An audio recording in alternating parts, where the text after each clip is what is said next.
নমস্কার বন্ধুরা, জবাব রে নিউজ চ্যানেলের পক্ষ থেকে তোমাদের সকলকে জানাই স্বাগত।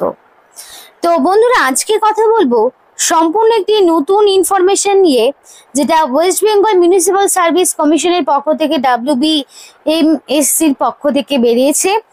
আর এখানে তোমাদের 3 ধরনের ক্যাটাগরির প্রার্থীদেরকে নিয়োগ করা হচ্ছে। নোটিফিকেশন 3 ধরনের রয়েছে, 3টে নোটিফিকেশন একসাথে আউট হয়েছে এবং তোমরা রাজ্যের যে কোনো জেলা থেকে অ্যাপ্লিকেশন করতে পারবে। 23 জেলা থেকে অ্যাপ্লিকেশন করার সুযোগ রয়েছে পশ্চিমবঙ্গের, এবং ছেলে হোক কিংবা মেয়ে প্রত্যেকেই তোমরা আবেদন করতে পারবে। বেতন কাঠামো খুব ভালো মানের রয়েছে, উচ্চ মানের বেতন রয়েছে। আর এই ভিডিওর মাধ্যমে সেই সম্পূর্ণ A to Z আলোচনা করব তোমাদের সাথে। কি পোস্টে কি কোয়ালিফিকেশনে নিয়োগ করা হচ্ছে সেই সবটাই তোমাদেরকে ভিডিওর মাধ্যমে দেখাবো। তো ডিটেলস দেখতে হলে সম্পূর্ণ ভিডিওটি দেখতে হবে। আর তার আগে তোমাদের প্রত্যেকের কাছে একটাই রিকোয়েস্ট জানাতে চাই যে যারা এখনো আমাদের এই চ্যানেলটিকে সাবস্ক্রাইব করোনি তারা ঝটপট চ্যানেলটিকে সাবস্ক্রাইব করে পাশে থাকা বেল আইকনটি ক্লিক করে দাও, যাতে করে পরবর্তী সমস্ত ইনফরমেশন পেয়ে যেতে পারো। তো চলো বন্ধুরা, দেরি করবো না, এবার সরাসরি অফিসিয়াল নোটিশ নিয়ে ডাইরেক্ট বিস্তারিত আলোচনা তোমাদের সাথে শুরু করব।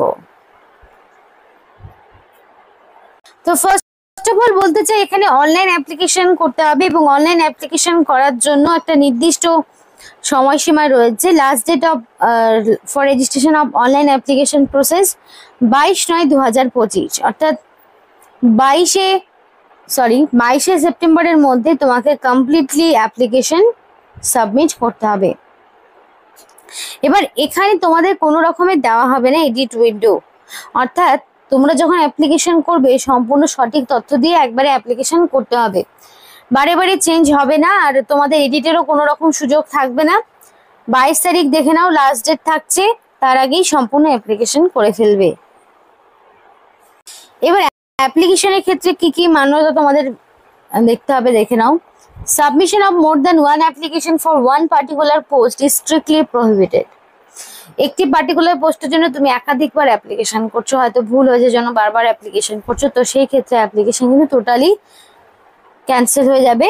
The candidature of a candidate who submit more than one application for admission to the selection procedure will be cancelled even if she is admitted to the same. তো এইভাবে কিন্তু একাধিকবার অ্যাপ্লিকেশন করবে না। এবং ক্যান্ডিডেটকে রিকোয়েস্ট করা হচ্ছে তার ভ্যালিড মেইল আইডি এবং ফোন নাম্বার দিতে, যাতে করে তোমার অ্যাপ্লিকেশন করার পর পরবর্তীতে সিলেকশন প্রসেসের অল ইনফরমেশন যাতে তুমি পেয়ে যেতে পারো। এবং এক্সামিনেশনের রোল নাম্বার সব কিছু, ভেন্যু টেনু সব অ্যাডমিটে থাকবে। অ্যাডমিটের মাধ্যমে রোল নাম্বার, ভেন্যু সব প্রকাশ করা হবে। পরিষ্কার বলা রয়েছে যে অ্যাপ্লিকেশন ফরম্যাটে যদি কোনো রকম ভুল ত্রুটি কিছু থাকে তাহলে সেটা কিন্তু বাতিলের লিস্টে চলে যাবে। তো দেখো, এখানে প্রথমে তোমার নাম থাকবে অবশ্যই অ্যাকর্ডিং টু মাধ্যমিক বা তার সমতুল্য পরীক্ষায় যে নাম থাকছে সেই নামটাই তোমার এখানে দিতে হবে।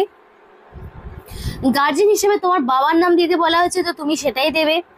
ডেট অফ বার্থ অবশ্যই অ্যাকর্ডিং টু মাধ্যমিক বা তার সমতুল্য পরীক্ষার অ্যাডমিটে এক্স্যাক্টলি যে ডেট অফ বার্থটা রয়েছে সেই ডেট অফ বার্থটাই বসাতে হবে। এবার দেখো, তোমাদের এখানে ডেট অফ বার্থ যেটা সেটা তুমি তো দিলেই, তারপরে তোমার কমপ্লিট রেসিডেন্সিয়াল অ্যাড্রেস তোমাকে বসাতে হবে। মানে ধরো তোমার ভিলেজের নাম, অবশ্যই গ্রামের নাম, পোস্ট অফিসের নাম, পুলিশ স্টেশনের নাম, ডিস্ট্রিক্ট, পিনকোড, ওভারঅল সমস্ত রকম ইনফরমেশন তোমাকে কিন্তু দিতে হবে রেসিডেন্সিয়াল অ্যাড্রেসের ঘরে। তারপরে paste a self attested photo of the candidate, অবশ্যই রিসেন্ট এবং নতুন, 6 মাসের বেশি পুরনো নয়, এইরকম কালার ফটো তোমাকে দিতে হবে। মোবাইল নাম্বারের জায়গায় অবশ্যই ভ্যালিড ফোন নাম্বার তোমাকে বসাতে হবে, একদম ভ্যালিড ফোন নাম্বার দেবে। এবং এখানে তোমাকে এডুকেশনাল কোয়ালিফিকেশন মিনিমাম 8 পাস। এবার এই জন্যই কিন্তু মাধ্যমিক পাস বলা, মানে এখানে ন্যূনতম 8 পাস থাকলে অ্যাপ্লিকেশন করতে পারছো। তার মানে যাদের মাধ্যমিক হয়েছে তারাই তো এখানে অ্যাপ্লিকেশন করতে পারছে, তাই না? তো আজকালকার দিনে তো কেউ আর 8 পাস পর্যন্ত পড়াশোনা করে না, তো মিনিমাম মাধ্যমিক সবাই পাস করে। তো মিনিমাম কোয়ালিফিকেশন যাদের রয়েছে তারাই কিন্তু এখানে অ্যাপ্লিকেশন করতে পারবে। তো খুব সামান্য কোয়ালিফিকেশন কিন্তু চাওয়া হয়েছে।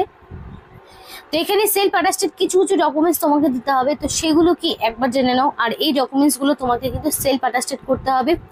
আবার এই ডকুমেন্টসগুলো তোমাকে কিন্তু অবশ্যই অরিজিনাল সঙ্গে রাখতে হবে যেদিন তোমাকে ইন্টারভিউতে ডাকবে। কোনো রকম লিখিত পরীক্ষা নেই, বলে রাখি এক্সাম হচ্ছে না, রিটেন টেস্ট থাকছে না, সরাসরি ওয়াক ইন ইন্টারভিউ এবং ডকুমেন্ট ভেরিফিকেশন করে তোমাদেরকে নিয়োগ করা হবে।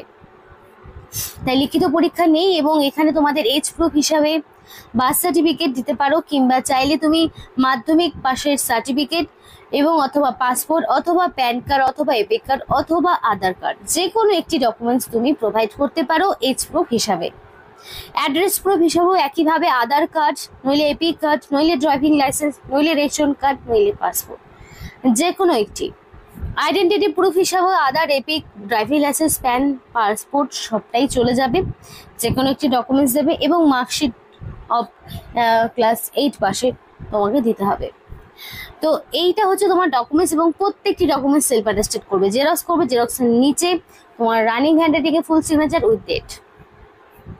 এবং তোমার এখানে একটা বলে রাখি, তোমাকে অবশ্যই ইন্ডিয়ান সিটিজেনশিপ থাকতে হবে। এটা ডিক্লারেশনে পরিষ্কার বলা রয়েছে যে I declare that I am a citizen of India. The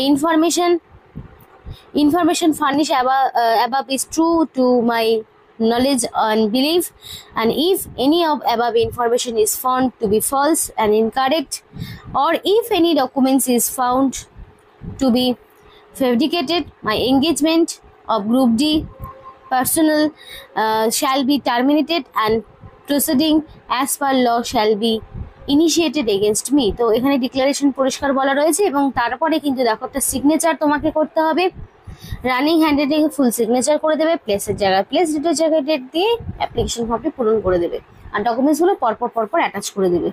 আর যে ডকুমেন্টস দেখালাম সেই ডকুমেন্টসগুলোই অরিজিনাল নিয়ে যাবে যখন তোমাকে ইন্টারভিউতে ডাকবে। ইন্টারভিউয়ের কলেজে তোমার বাই পোস্টে আসবে, বাই পোস্টে তোমাকে কিন্তু পাঠানো হবে, কারণ তোমার অ্যাপ্লিকেশন মোডটাই বাই পোস্ট। তো সম্পূর্ণ যা বললাম। এবার অ্যাপ্লিকেশন করতে বলে রাখি কোনো রকম কিন্তু ফিস দিতে হবে না, এবার কাউকেই কোনো রকম ফিস দিতে হচ্ছে না, মানে জেনারেল হও, এসসি এসটি ওবিসি হও, কাউকেই কোনো রকম ফিস দিতে হবে না, তারা প্রত্যেকেই যে কেউ সম্পূর্ণ বিনামূল্যে আবেদন করতে পারবে। তো এটা কিন্তু একটা দারুণ সুযোগ প্রত্যেকের জন্য, ছেলে হোক কিংবা মেয়ে। ফুড সাপ্লাই ডিপার্টমেন্টের পক্ষ থেকে গ্রুপ ডির নিয়োগের একটা বিরাট অপরচুনিটি দেওয়া হচ্ছে, মানে দিচ্ছে রাজ্য সরকার। এবার তোমাদের বয়সটা বলে দিই, দেখো বয়সটা তোমাদের কিন্তু মিনিমাম 18 বছর, ম্যাক্সিমাম 40, 18 থেকে 40-এর মধ্যে বয়স হতে হবে। আর এখানে 18 থেকে 40-ই রাখা হয়েছে মিনিমাম বয়স। আর 1/1/2025 মানে 1/1/2025 বলতে জানুয়ারি মাসের 1 তারিখ অনুযায়ী তোমার বয়সটা মিনিমাম 18 থেকে ম্যাক্সিমাম 40-এর মধ্যে রাখা হয়েছে। 1 জানুয়ারি অনুযায়ী কিন্তু বয়সটিকে হিসাব করা হবে, আর এক্সট্রা করে কোনো রকম কিন্তু ছাড় থাকছে না, সেই বিষয়ে এখানে কিন্তু নোটিফিকেশনে কিছু মেনশন করা নেই। আর আগেই বললাম ইন্ডিয়ান সিটিজেনশিপ অবশ্যই থাকতে হবে। আর এখানে তোমাদের কিন্তু পার মান্থ 15,000 টাকা করে আপাতত স্যালারি দেওয়া হবে, পরবর্তীতে তোমাদের টাইম পিরিয়ড পেরিয়ে যাওয়ার পর তারপরে কিন্তু স্যালারিটা আবার বাড়বে। মিনিমাম 15,000 টাকা মাধ্যমিক পাস যোগ্যতায় তোমাদের কিন্তু নিয়োগ করানো হচ্ছে। তো যাদের মিনিমাম 18 বছর রয়েছে এবং মাধ্যমিক পাস যারা মিনিমাম করেছো তারা কিন্তু অবশ্যই এই পোস্টের জন্য অ্যাপ্লিকেশন করতে পারো, যে এই নোটিফিকেশনটা ফুড সাপ্লাই ডিপার্টমেন্টের পক্ষ থেকে জারি হলো। তো পরবর্তীতে তোমাদেরকে এখানে দেখে নেওয়া হবে ইন্টারভিউর জন্য, আগে অ্যাপ্লিকেশন করো, তারপরে কিন্তু শর্টলিস্টেড ক্যান্ডিডেটকে বাই পোস্টে অ্যাডমিট কার্ড পাঠিয়ে দেওয়া হবে। তো এই ছিল আজকে সম্পূর্ণ ভিডিও। ভালো লাগলে অবশ্যই লাইক করো এবং চ্যানেলটিকে সাবস্ক্রাইব করে আমাদের সাপোর্ট করো, আমাদের সাথে থেকো, পাশে থেকো। আর ভিডিওটি সম্পূর্ণ দেখার জন্য তোমাদের সকলকে জানাই অসংখ্য ধন্যবাদ।